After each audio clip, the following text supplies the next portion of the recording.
शिवपुराण रुद्र संहिता तृतीय खंड 27वां अध्याय। यहाँ पे हम देखेंगे पार्वती जी का क्रोध से ब्राह्मण को फटकारना। पार्वती बोली, हे ब्राह्मण देवता, मैं आपको परम ज्ञानी महात्मा समझ रही थी, परंतु आपका भेद मेरे सामने पूर्णतः खुल चुका है। आपने शिव जी के विषय में मुझे जो कुछ भी बताया वह मुझे पहले से ही ज्ञात है, पर यह सब बातें सर्वथा झूठ है, इनमें सत्य कुछ भी नहीं। आपने तो कहा था कि आप शिव जी को अच्छी प्रकार से जानते हैं। आपकी बातें सुनकर लगता है कि आप झूठ बोल रहे हैं, क्योंकि ज्ञानी मनुष्य कभी भी त्रिलोकीनाथ भगवान शिव के विषय में कोई भी अप्रिय बात नहीं कहते। यह सही है कि लीलावश शिव जी कभी कभी अद्भुत भेष धारण कर लेते हैं, परंतु सच्चाई तो यह है कि वे साक्षात परम ब्रह्म है, जो वे ही परमात्मा हैं। उन्हें स्वेच्छा से ऐसा वेश धारण किया है। हे ब्राह्मण, आप कौन हैं जो ब्राह्मण का रूप धरकर मुझे छलने के लिए यहाँ आए हैं? आप ऐसी अनुचित व असंगत बातें करके तर्क वितर्क करके क्या साबित करना चाहते हैं? मैं भगवान शिव के स्वरूप को भली भांति जानती हूँ। वास्तव में शिव जी निर्गुण ब्रह्म है। समस्त गुण ही जिनका स्वरूप हो, भला उनकी जाति कैसे हो सकती है? शिव जी तो सभी विद्याओं का आधार हैं, भला फिर उनको विद्या से क्या काम हो सकता है? पूर्व काल में भगवान शिव ने श्री हरि विष्णु को संपूर्ण वेद प्रदान किए थे, जो चराचर जगत के पिता हैं। उनके भक्त जन मृत्यु को भी जीत लेते हैं। उनके द्वारा इस प्रकृति की उत्पत्ति हुई है, जो सभी तत्वों के आरंभ विषय में जानते हैं। उनके आयु को मापा कैसे जा सकता है? भक्त वत्सल शिव जी सदा ही अपने भक्तों के बस में रहते हैं। वे अपने भक्तों को प्रसन्न होने की प्रभु शक्ति, उत्साह शक्ति और मंत्र शक्ति नामक अक्षय शक्तियाँ प्रदान करते हैं। उनके परम चरणों का ध्यान करके ही मृत्यु को जीता जा सकता है, इसलिए शिव जी को मृत्युंजय नाम से जाना जाता है। भगवान शिव की कृपा प्राप्त करके ही विष्णु जी को विष्णु तत्व, ब्रह्मा जी को ब्रह्म तत्व, अन्य देवताओं को देव तत्व की प्राप्ति हुई। भगवान शिव महाप्रभु ऐसे कल्याणमयी भगवान शिव की आराधना करने से ऐसा कौन सा मनोरथ है जो सिद्ध नहीं हो सकता? उनकी सेवा न करने से मनुष्य 7 जन्मों तक दरिद्र होता है, वहीं दूसरी ओर उनका भक्तिपूर्वक पूजन करने से सदैव के लिए लक्ष्मी की प्राप्ति होती है। भगवान शिव के समक्ष 8 सिद्धियां सिर झुकाकर इसलिए नृत्य करती हैं कि भगवान उनसे सदा संतुष्ट रहें। भला ऐसा भगवान शिव के लिए कोई भी वस्तु कैसे दुर्लभ हो सकती है?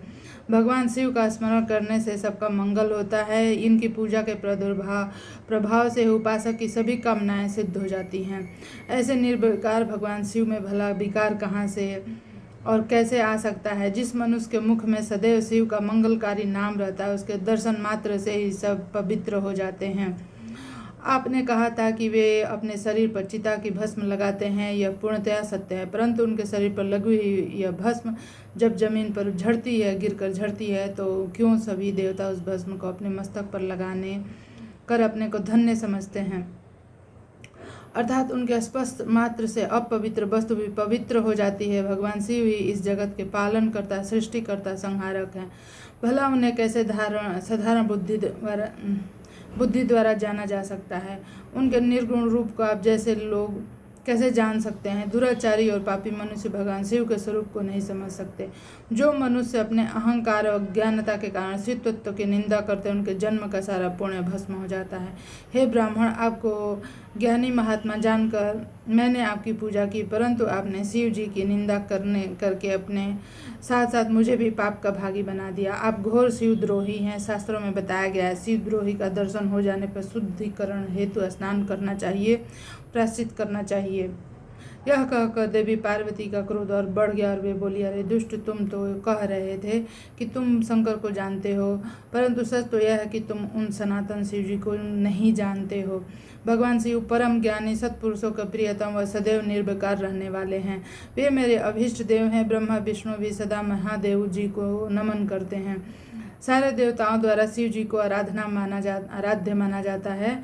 काल भी सदा उनके अधीन रहता है। वे भक्त वत्सल शिव जी, शिव शंकर ही सर्वेश्वर हैं, हम सबके परमेश्वर हैं। वे दीन दुखियों पर अपनी कृपा दृष्टि बनाए रखते हैं। उन्हीं महादेव जी को पति रूप में प्राप्त करने हेतु ही मैं शुद्ध हृदय से इस वन में घोर तपस्या कर रही हूँ कि वे मुझे अपनी कृपा दृष्टि से कृतार्थ कर मेरे मन की इच्छा पूरी करें। ऐसा कहकर देवी पार्वती चुप हो गई, निर्विकार परंतु होकर पुनः शांत मन से शिव जी का ध्यान करने लगी। उनकी बातों को सुनकर ब्राह्मण देवता ने जैसे कुछ कहना चाहा, पार्वती ने मुंह फेर लिया और अपनी निज सखी विजया से बोली, सखी इस अधम ब्राह्मण को रोको। यह बहुत देर से मेरा आराध्य प्रभु शिव की निंदा कर रहा है, अब पुनः उसके विषय में कुछ भला बुरा कहना चाहता है। शिव निंदा करने वाले के साथ साथ शिव निंदा सुनने वाला भी पाप का भागी बन जाता है। अतः भगवान शिव के उपासकों को शिव निंदा करने वालों का वध कर देना चाहिए। यदि शिव निंदा करने वाला कोई ब्राह्मण हो तो उसका त्याग कर देना चाहिए तथा उस स्थान से दूर चले जाना चाहिए। यह दुष्ट ब्राह्मण है, अतः हम इसका वध नहीं कर सकते, इसलिए हमें इसका तुरंत त्याग कर देना चाहिए। हमें इसका मुंह भी नहीं देखना चाहिए। हम सब आज ही इसी स्थान को छोड़कर किसी दूसरे स्थान पर चले जाते ताकि इस अज्ञानी ब्राह्मण से पुनः हमारी भेंट न हो। इस प्रकार कहकर देवी पार्वती ने जैसे ही कहा और चले जाने के उद्देश्य से अपना पैर आगे बढ़ाया, वैसे ही भगवान शिव अपने साक्षात रूप में उनके सामने प्रकट हो गए। देवी पार्वती ने अपने ध्यान के दौरान शिव को जिस रूप का स्मरण किया था, शिव जी ने उन्हीं रूप में साक्षात दर्शन करा दिया। साक्षात भगवान शिव शंकर को इस तरह न्यास ही अपने सामने पाकर गिरजानंदिनी का सिर शर्म से झुक गया। तब भगवान शिव देवी पार्वती से बोले, हे प्रिय, आप मुझे यहाँ अकेला छोड़कर कहाँ जा रही हैं? देवी, मैं आपकी इस कठोर तपस्या से अत्यंत प्रसन्न हूँ। मैंने सभी देवताओं एवं ऋषि मुनियों से आपकी तपस्या दृढ़ निश्चय की प्रशंसा सुनी है, इसलिए आपकी परीक्षा लेने की ठान कर मैं आपके सामने चला आया हूँ। अब आप मुझे कुछ भी मांग सकती हैं, क्योंकि मैं जान चुका हूँ आप अप्रतिम सौंदर्य की प्रतिमा होने के साथ साथ ज्ञान, बुद्धि और विवेक का अनूठा संगम है।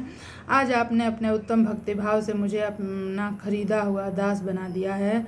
सुस्थिर चित्त वाली देवी गिरजा, मैं जान गया हूँ कि आप ही मेरी सनातन पत्नी हैं। मैंने अनेकों प्रकार से बार बार आपकी परीक्षा ली है। हे देवी, मेरे इस अपराध को आप क्षमा कर दें। हे शिवे, इन तीनों लोकों में आपके समान अनुरागिणी कोई न है, न थी और न ही कभी हो सकती है। मैं आपके अधीन हूँ देवी। आपने मुझे पति बनाने के उद्देश्य मन में लेकर यह कठिन तपस्या की, अतः आपकी इस इच्छा को पूरा करना मेरा धर्म है। देवी, मैं शीघ्र ही आपका पाणी ग्रहण कर आपको अपने साथ कैलाश पर्वत पर ले जाऊंगा। देवाधिदेव महादेव जी के इन वचनों को सुनकर गिरजानंदिनी पार्वती ने आनंद की कोई सीमा नहीं रही। वे अत्यंत प्रसन्न हुई। हर्षातिरेक से उनका तपस्या करते हुए सारा कष्ट पल में ही दूर हो गया। उनकी सारी थकावट तुरंत ही दूर हो गई। पार्वती अपनी तपस्या की सफलता और त्रिलोकीनाथ भक्त वत्सल महादेव जी के साक्षात दर्शन पाकर कृतार्थ हो गई और उनके सभी दुख कलेश पल भर में ही दूर हो गए। 28वां अध्याय, शिव पार्वती संवाद। ब्रह्मा जी कहते हैं, नारद परमेश्वर भगवान शिव की बातें सुनकर उनके साक्षात स्वरूप का दर्शन पाकर देवी पार्वती को बहुत हर्ष हुआ। उनका मुखमंडल प्रसन्नता के कारण कमल दल के समान खिल उठा। उस समय बहुत सुख का अनुभव करने लगे। अपने सम्मुख खड़े महादेव जी को इस प्रकार बोली, हे देवेश्वर, आप सबके स्वामी हैं। प्रभु, पूर्व काल में आप जिस प्रिय के कारण प्रजापति यक्ष के संपूर्ण यज्ञ को पलों में ही विनाश कर दिया, भला उसे ऐसे क्यों भुला दिया है? सर्वेश्वर, हम दोनों का साथ तो जन्म जन्मांतर का है। प्रभु, इस समय मैं समस्त देवताओं की प्रार्थना से प्रसन्न होकर उनको तारकासुर के दुखों से मुक्ति दिलाने के लिए पर्वतों के राजा हिमालय की पत्नी देवी मैना के गर्भ से उत्पन्न हुई हूँ। आपको ज्ञात है कि आपको पुनः पति रूप में प्राप्त करने हेतु ही मैंने यह कठोर तपस्या की। इसलिए हे देवेश, आप मुझे विवाह कर मुझे मेरी इच्छा अनुसार अपनी पत्नी बना लें। भगवान, आप तो अनेक लीलाएं रचते हैं। अब आप मेरे पिता कैलराज हिमालय और मेरी माता मैना के साक्षात समक्ष चलकर उनके साथ मेरा हाथ मांग लीजिए। भगवान, जब आप इन सब बातों से मेरे पिता को अवगत कराएंगे तब निश्चय ही मेरा हाथ प्रसन्नतापूर्वक आपको सौंप देंगे। पूर्व जन्म में जब मैं प्रजापति दक्ष की पुत्री सती थी, तो मेरा और आपका विवाह हुआ था, तब मेरे पिता दक्ष ने ग्रहों की पूजा नहीं की थी।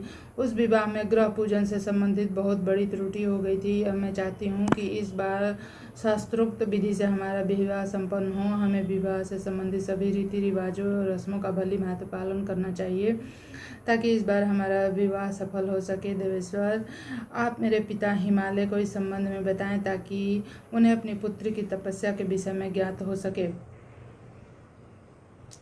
देवी पार्वती के प्रेम और निष्ठा भरे इन शब्दों से सुनकर भगवान शिव बहुत प्रसन्न हुए और हंसते हुए बोले, हे देवी महेश्वरी, इस संसार में हमारे आसपास जो भी कुछ दिखाई देता है वह सब नाशवान अर्थात नश्वर है। मैं निर्गुण परमात्मा हूँ। मैं अपने ही प्रकाश से प्रकाशित होता हूँ। मेरा अस्तित्व स्वतंत्र है। देवी, आप समस्त कर्मों को करने वाली प्रकृति हैं। आप ही महामाया हैं। आपने ही मुझे इस मोह माया के बंधनों में फंसाया है। मैंने इन सभी को धारण कर रखा है। कौन मुख्य ग्रह है, कौन ऋतु समूह है। हे देवी, आप और मैं दोनों ही सदैव अपने भक्तों को सुख देने के लिए अवतार ग्रहण करते हैं। आप सगुण और निर्गुण प्रकृति हैं। एक गिरजे, मैं आपके पिता के पास आपका हाथ मांगने के लिए नहीं जा सकता, फिर भी आपकी इच्छा को पूरा करना मेरा कर्तव्य है। आप जैसा कहेंगी मैं अवश्य करूँगा। महादेव जी के ऐसा कहने पर देवी पार्वती अति हर्ष का अनुभव करने लगी और शिव जी को भक्तिपूर्वक प्रणाम करके बोली, हे नाथ, आप परमात्मा है और मैं प्रकृति हूँ। हम दोनों का अस्तित्व स्वतंत्र एवं सगुण है, फिर भी अपने भक्त की इच्छा पूरा करना हमारा कर्तव्य है। मेरे पिता हिमालय से मेरा हाथ मांगकर दाता होने का सौभाग्य प्रदान करें।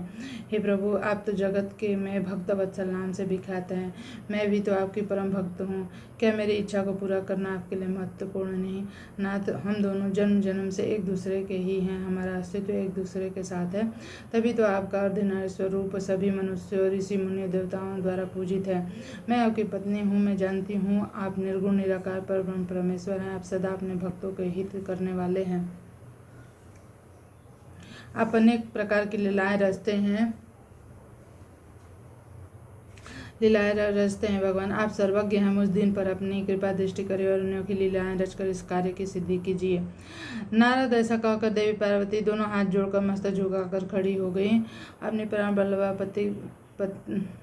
बल्लभा पार्वती की इच्छा का सम्मान करना करते हुए महादेव जी ने हिमालय से उनका हाथ मांगने हेतु अपनी स्वीकृति प्रदान कर दी। तत्पश्चात त्रिलोकीनाथ महादेव जी उस स्थान से अंतर्ध्यान होकर निवास कैलाश पर चले गए। कैलाश पर्वत पर पहुंचकर शिव जी ने प्रसन्नतापूर्वक सारा वृत्तांत से अपने सभी गणों को सुनाया। यह जानकर सभी गण बहुत खुश हुए, नाचने गाने लगे। उस समय वहाँ महान उत्सव होने लगा। उस समय सभी खुश थे और आनंद का वातावरण था। 29वां अध्याय, शिव जी द्वारा हिमालय से पार्वती को मांगना। ब्रह्मा जी बोले, हे महामुनि नारद, भगवान शिव के वहाँ से ध्यान हो जाने के उपरांत देवी पार्वती भी अपने सखियों साथ प्रसन्नतापूर्वक अपने पिता के घर की ओर चल दी। उनके आने का शुभ समाचार सुनकर देवी मैना हिमालय बहुत प्रसन्न हुए। तुरंत सिंहासन से उठकर देवी पार्वती से मिलने के लिए चल दिए। उनके सभी भाई भी उनकी जय जयकार करते हुए मिलने के लिए आगे चल गए। देवी पार्वती अपने नगर के निकट पहुंची। वहां उन्होंने अपने माता पिता भाइयों को नगर के मुख्य द्वार पर अपना इंतजार करते पाए। वे अत्यंत हर्ष से विभोर होकर उनका स्वागत करने के लिए खड़े थे। पार्वती ने हाथ जोड़कर उन्हें प्रणाम किया। हिमालय मैना की पुत्री को अनेक आशीर्वाद देकर गले लगा लिया। भाव विहल होकर उनकी आंखों से आंसू टपकने लगे। सभी उपस्थित लोगों ने उनकी मुक्त हृदय से प्रशंसा की। वे कहने लगे कि पार्वती ने उनके कुल का उद्धार किया है, मनोवांछित कार्य की सिद्धि की है। इस प्रकार सभी प्रसन्न थे और उनकी प्रशंसा करते हुए थक नहीं रहे थे। लोगों ने सुगंधित पुष्पों, चंदन एवं अन्य सामग्रियों से देवी पार्वती का पूजन किया। इस शुभ बेला में उन पर स्वर्ग से देवताओं ने भी पुष्प वर्षा की और उनकी स्तुति की। तत्पश्चात बहुत आदर सहित उन्हें घर की ओर ले जाया गया। विधि विधान से उनका गृह प्रवेश कराया गया। ब्राह्मणों, ऋषि मुनियों, देवताओं प्रजन शुभ एवं उत्तम आशीर्वाद प्रदान किया। इस शुभ अवसर पर शैलराज हिमालय ने ब्राह्मणों एवं दीन दुखियों को दान दिया। उन्होंने ब्राह्मणों के मंगल पाठ भी कराया। उधर उन्होंने पधारे हुए सभी ऋषि मुनि, देवताओं और स्त्री पुरुषों का आदर सत्कार किया। तत्पश्चात हिमालय अपनी पत्नी मैना को साथ लेकर गंगा स्नान को चले गए। तभी भगवान शिव नाचने वाले नट का वेश धारण करके उनके समीप पहुँचे। उनके बाएं हाथ में सिंह और दाहिने हाथ में डमरू था। पीठ पर कथरी रखी हुई थी। उन्होंने सुंदर लाल वस्त्र पहने थे। नाचने गाने में पूर्णतः मग्न थे। नट रूप धारण किए हुए शिव जी ने बहुत सुंदर नृत्य किया और उनके अनेक प्रकार के गीत गाकर सभी का मन मोह लिया। नृत्य करते समय वे बीच बीच में शंख और डमरू भी बजा रहे थे और मनोरम लीलाएं कर रहे थे। उनकी इस प्रकार की मन को हरने वाली लीलाओं को देखकर पूरे नगर के स्त्री पुरुष बच्चे बूढ़े सब आ गए। नट रूपी भगवान शिव को नृत्य करते हुए देखकर और उनका गाना सुनकर सभी मंत्रमुग्ध हो गए। परंतु देवी पार्वती को भला यह कब तक छिपता। उन्होंने मन ही मन अपने प्रिय महादेव जी के साक्षात दर्शन कर लिए। शिव जी का रूप भी ही अलौकिक है। उन्होंने पूरे शरीर पर विभूति मल रखी थी। उनके शरीर पर त्रिशूल बना हुआ था, गले में हड्डियों की माला पहनी थी। उनका मुख सूर्य के समान तेज शोभा पा रहा था। उनके गले में यज्ञोपवीत के समान नाग लटका हुआ था। त्रिलोकीनाथ भगवान शिव के इस सुंदर मनोहारी स्वरूप का हृदय में कर लेने मात्र से देवी पार्वती हर्ष अतिरेक से बेहोश हो गईं। वे जैसे उनके स्वप्न में कह रहे थे, देवी आपका मनोवांछित वर मांगो। हृदय में विराजमान इस अनोखे स्वरूप को मन ही मन प्रणाम करके पार्वती ने कहा कि भगवान मेरे पति बन जाइए। तब देवेश्वर ने मुस्कुराते हुए तथास्तु कहा और स्वप्न से अंतर्ध्यान हो गए। जब उनकी आंखें खुली तो शिव जी को नट रूप धारण किए वहां नाचते गाते देखा।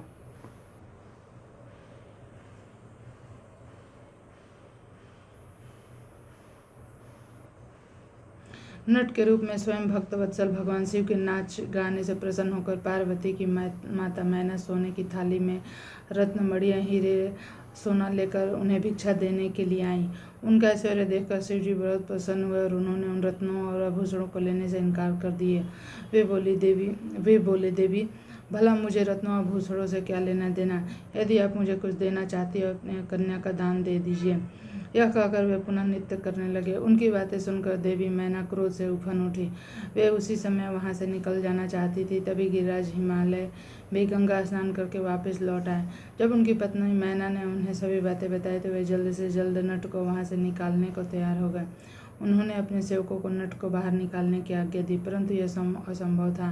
वे साक्षात शिव भले ही नट का रूप धारण किए हुए थे, परंतु उनका शरीर अद्भुत तेज से संपन्न था। वे परम तेजस्वी दिखाई दे रहे थे। उन्होंने उठाकर निकाल फेंकना तो दूर की बात, उन्हें छूना भी कठिन था। तब उन्होंने मैना हिमालय को अनेक प्रकार की लीलाएं रचकर दिखाई।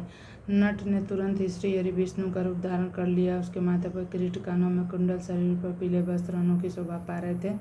की 4 भुजाएं थी। पूजा करते समय हिमालय मैना ने जो पुष्प, गंध अन्य वस्तुएं अर्पित की थी, वे सभी उनके शरीर और मस्तक पर शोभा पा रही थी। यह देखकर सभी आश्चर्यचकित हो गए। तत्पश्चात नट ने जगत की रचना करने वाले ब्रह्मा जी का चतुर्मुख रूप धारण कर लिया। उनका शरीर लाल रंग का था और वे वैदिक मंत्रों का उच्चारण कर रहे थे। उन सभी ने उस नट भक्त वत्सल भगवान शिव के उत्तम रूप को देखा। उनके साथ देवी पार्वती थीं। वे रुद्र रूप में मुस्कुरा रहे थे। उनका वह स्वरूप अत्यंत सुंदर मनोहारी था।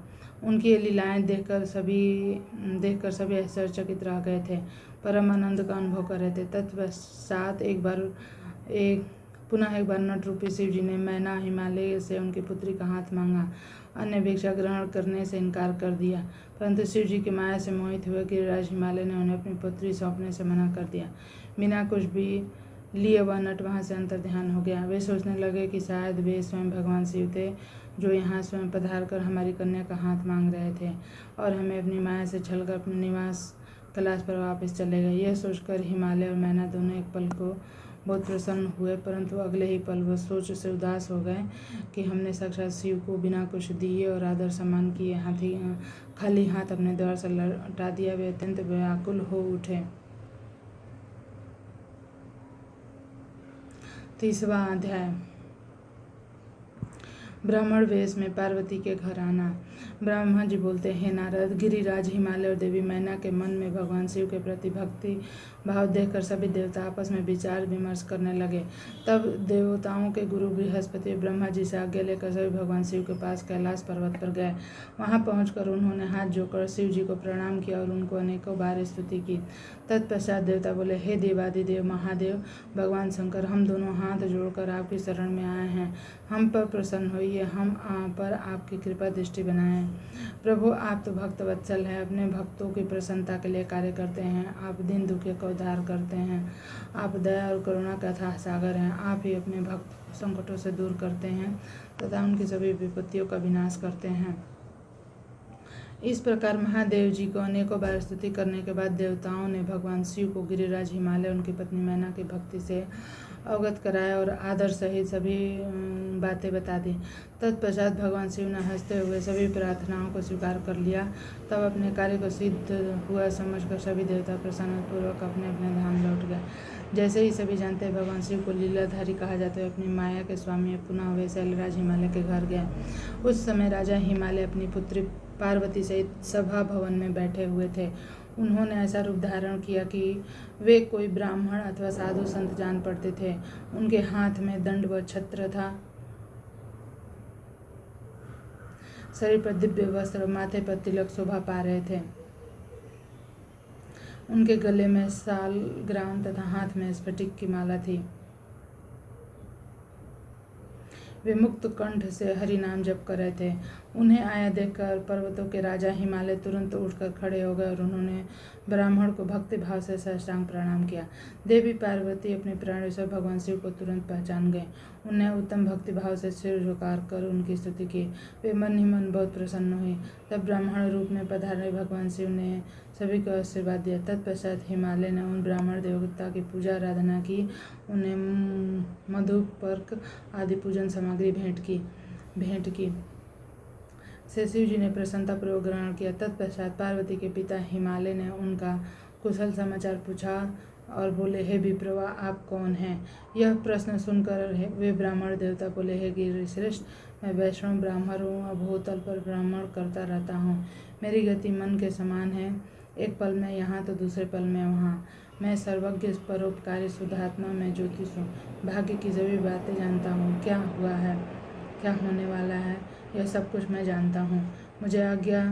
मुझे ज्ञात हुआ कि आप अपनी दिव्य सुलक्षणी पुत्री पार्वती को, जो कि सुंदर एवं लक्ष्मी के समान है, आश्रय विहीन कुरूप और गुणहीन महेश्वर शिव को सौंपना चाहते हैं। वे शिव जी तो मरघट में रहते हैं, उनके शरीर पर हर समय सांप लिपटे रहते हैं। वे अधिक समय योग और ध्यान में ही बिताते हैं। वे नंग धड़ंग होकर इधर उधर भटकते फिरते हैं। उनके पास पहनने के लिए वस्त्र भी नहीं। आज कोई उनके कुल के विषय में भी नहीं जानता। स्वभाव से बहुत ही उग्र हैं। बात बात पर उन्हें क्रोध आता है। वे अपने शरीर पर सदा भस्म लगाए रहते हैं। सिर पर उन्होंने जटाजूट धारण कर रखा है। वे अयोग्य वर को, जिसमें अच्छा और रुचिकर कहने लायक कुछ भी नहीं, आप क्यों नहीं अपनी पुत्री का जीवन साथी आप क्यों अपनी पुत्री का जीवन साथी बनाना चाहते हैं? आपका यह सोचना कि शिव ही आपकी पुत्री के योग्य सर्वथा गलत है। आप तो महान ज्ञानी हैं। आप नारायण कुल में उत्पन्न हुए हैं। भला आपकी सुंदर पुत्री को वरों की क्या कमी हो सकती है? उस परम सुंदरी से विवाह करने के अनेकों देशों के महान वीर, बलशाली, सुंदर, स्वस्थ और राजकुमार सहर्ष तैयार हो जाएंगे। आप तो समृद्धशाली हैं। आपके घर में भला किस वस्तु की कमी हो सकती है? परंतु शैलराज, जहाँ आप अपनी पुत्री को ब्याहना चाह रहे हैं, वह बहुत निर्धन है। यहाँ तक कि उनके भाई बंधु भी नहीं है। वे सर्वथा अकेले हैं। गिरिराज हिमालय, आपके पास अभी समय है, अतः आप अपने भाई बंधु, पुत्रों और अपनी प्रिय पत्नी मैना से इस विषय में सलाह कर लें, परंतु अपनी पुत्री पार्वती से इस विषय में कोई सलाह न लें, क्योंकि वे शिव के गुण दोष के बारे में कुछ भी नहीं जानती। ऐसा कहकर ब्राह्मण देवता, जो वास्तव में साक्षात भगवान शिव थे, हिमालय का आदर सत्कार ग्रहण करके आनंद पूर्वक वहाँ से अपने धाम को चले गए। 31वां अध्याय, सप्तऋषियों का आगमन और हिमालय को समझाना। ब्रह्मा जी बोले, ब्राह्मण के रूप में पधारे स्वयं भगवान शिव की बातों का देवी मैना पर बहुत प्रभाव पड़ा। वे दुखी हो गए और अपने पति हिमालय से कहने लगी, इस ब्राह्मण ने शिव जी की निंदा की, उसे सुनकर मेरा मन खिन्न हो गया।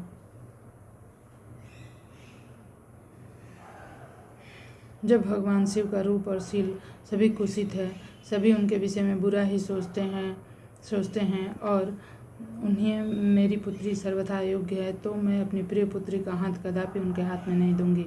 मुझे अपनी पुत्री अपने प्राणों से भी अधिक प्रिय है। यदि आपने मेरी बात नहीं मानी तो मैं इसी समय विष खा लूँगी, अपने प्राण त्याग दूंगी।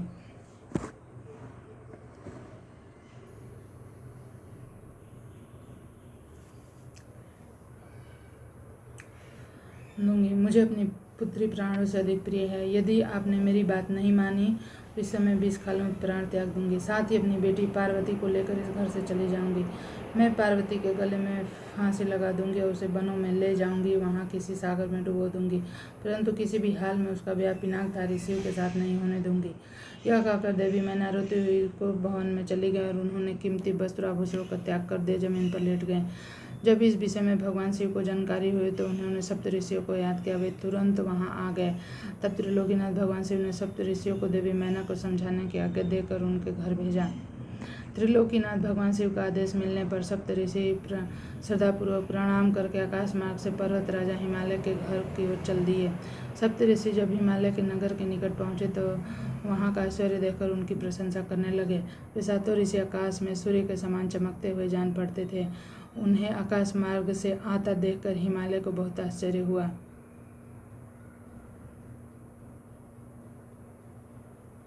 शैलराज सोचने लगे कि इन तेजस्वी ऋषियों के आगमन से आज मेरा संपूर्ण राज्य धन हो गया। सभी सर्वतुल्य सूर्य तुल्य तपस्वी सप्त ऋषि आकाश से उतरकर पृथ्वी पर खड़े हो गए। गिरिराज हिमालय ने दोनों हाथ जोड़कर अपना मस्तक झुकाकर आदरपूर्वक उन्हें प्रणाम किया और उनका पूजन तथा स्तुति किया। तत्पश्चात गिरिराज हिमालय ने कहा कि आज मेरा घर आपके चरणों के रस पाकर पवित्र हो गया। मेरा जीवन आपके दर्शन से धन्य हो गया। फिर आदरपूर्वक हिमालय ने सप्त ऋषियों को आसन बैठाया। हिमालय बोले, आज मेरे जीवन सफल हो गया। आज मेरा सम्मान इस संसार में बहुत बढ़ गया। जिस प्रकार अनेक तीर्थों के दर्शन से पुण्य कमाने का स्रोत माना जाता है, उसी प्रकार आज मैं पवित्र तीर्थों का समान बंदनीय हो गया हूँ। हे ऋषिगणों, आप साक्षात भगवान विष्णु के समान हैं। आपने हमें दीनों के घरों में शोभा बढ़ा दी। आज मैं स्वयं को संसार का सबसे महत्वपूर्ण व्यक्ति मान रहा हूँ। यद्यपि मैं एक तुच्छ आदान सा मनुष्य हूँ, फिर भी मेरे योग्य कोई सेवा हो तो मुझे अवश्य बताएं। कार्य करके मुझे हार्दिक प्रसन्नता होगी। सप्त ऋषि कहने लगे, हे शैलराज, भगवान शिव इस संपूर्ण जगत के पिता हैं। वे निर्गुण निराकार सर्वज्ञ हैं। वे ही परम ब्रह्म परमात्मा है। वे ही सर्वेश्वर हैं। वे ही इस जगत का आदि अंत हैं।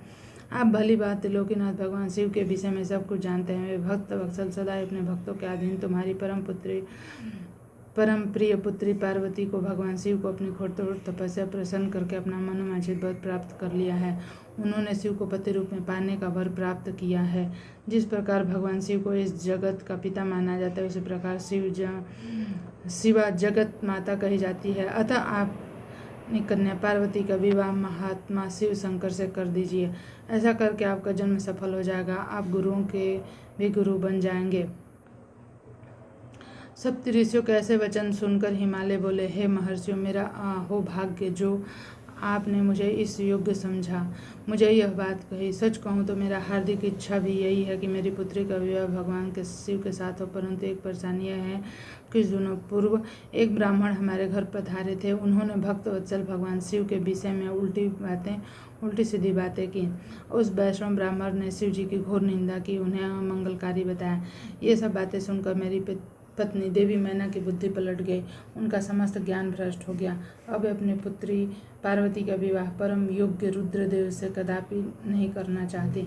वे सप्त ऋषियों में जीत करके बैठे हैं कि वे अपनी पुत्री पार्वती का विवाह भगवान शिव से नहीं करेंगी। से वे लड़ झगड़ कर सभी आभूषणों तथा राजसी वस्त्रों को त्याग कर गो भवन में जाकर लेट गई हैं। मेरे बहुत समझाने पर भी वे कुछ नहीं समझ रही।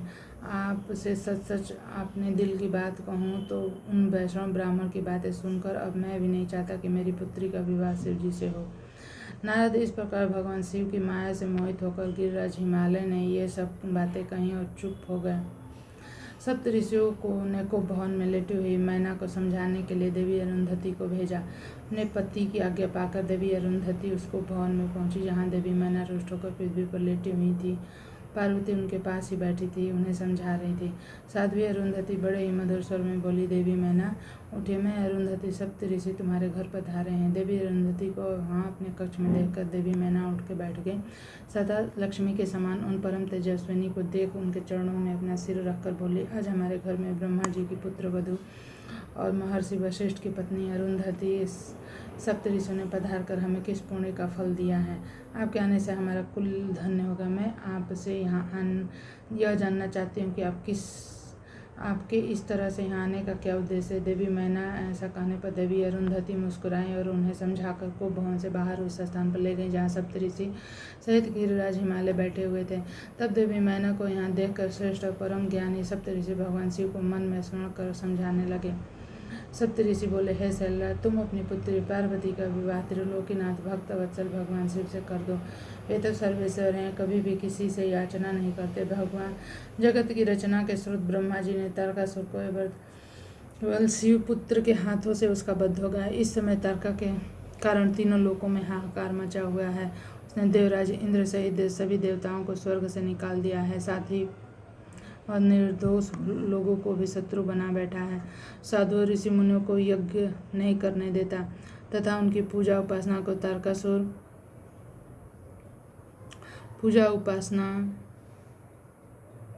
उन्होंने सभी का कष्टकारी बना रखा है। संसार में व्याप्त सभी बुराइयां दुष्प्रवृत्तियों के विनाश के लिए संहार रुद्रदेव का पुत्र ही सबसे उपयुक्त है। उस वीर और बलवान पुत्र की प्राप्ति के लिए आवश्यक है भगवान शिव विवाह कर लें। इसलिए ब्रह्मा जी ने भगवान शिव से विवाह करने की प्रार्थना की। यह सर्वविदित है कि भगवान शिव परम योगी और विवाह के लिए उत्सुक नहीं। तुम्हारी पुत्री पार्वती ने भगवान शिव की कठोर तपस्या करके शिव को अपना पति के रूप में पति बनाने के लिए वर प्राप्त किया है। यही कारण है कि महादेव देवी पार्वती का पाणी ग्रहण करना चाहते हैं।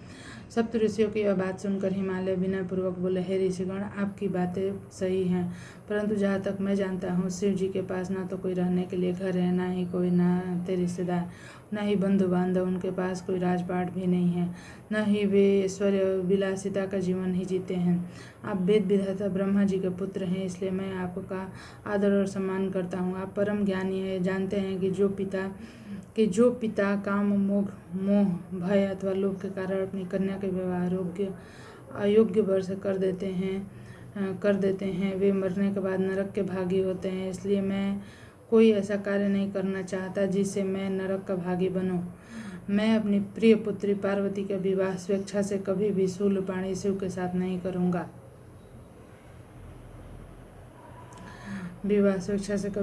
शिव से नहीं करूँगा। यही मेरा और मेरी पत्नी दोनों का फैसला है। हे महर्षियों, आप परम ज्ञानी समझदार हैं, इसलिए हमारे लिए उचित विधान को बताकर हमें कृतार्थ करें। 32वें अध्याय को हम अगले वीडियो में करेंगे। आपको कैसा लगा ये वीडियो जरूर से बताएं। चैनल को सब्सक्राइब करें, वीडियो को लाइक करें और शेयर करें। धन्यवाद।